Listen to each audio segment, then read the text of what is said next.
Hey, Mark here from Mission Boat Gear. Today we're going to talk about how to install and remove the suction cups on your Echo Wake Shaper.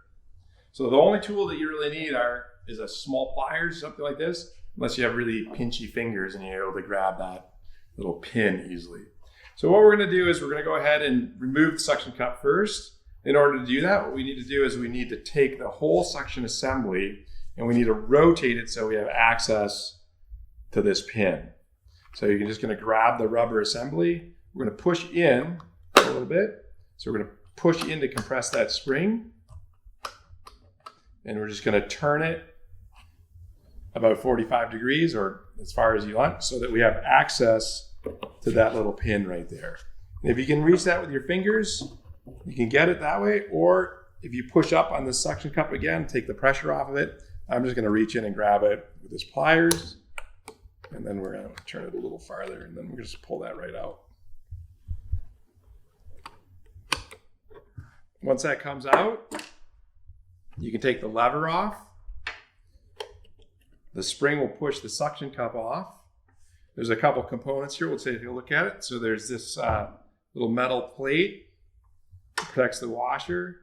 And then on the bottom, we have this suction cup holder, the suction cup body.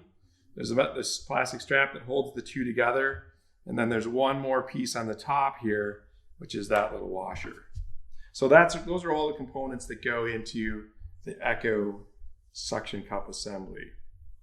In order to put this back together, the key to the whole assembly process is this little indicator button right here, this little indicator arrow. You can see that. And that needs to face out. So on the back of the Echo Wake Shaper, it's going to face this direction. On the front of the Echo Wake Shaper, it's going to face this. So it's always going to face out. So that's the key to the assembly.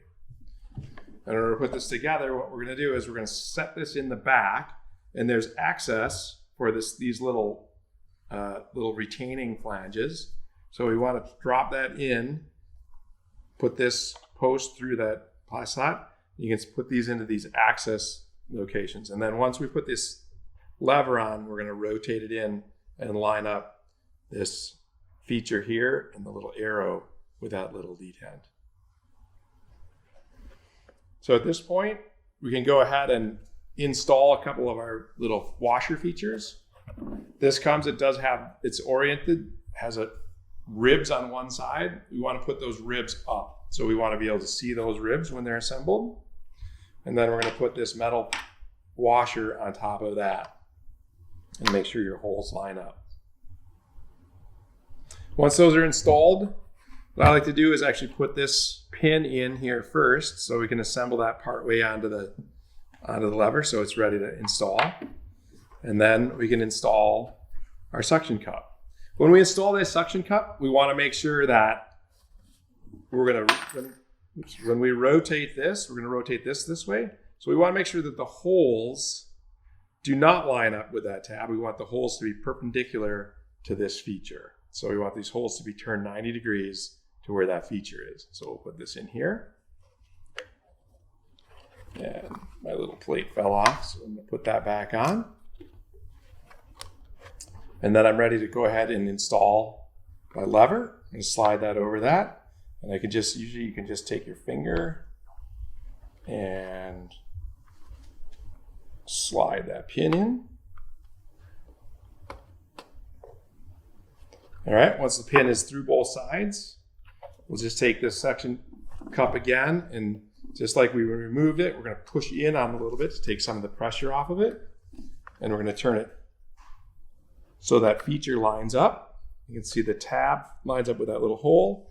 And we got the arrow pointing away from the body of the Echo. We're ready to go. You flip the lever down, you're ready to activate that.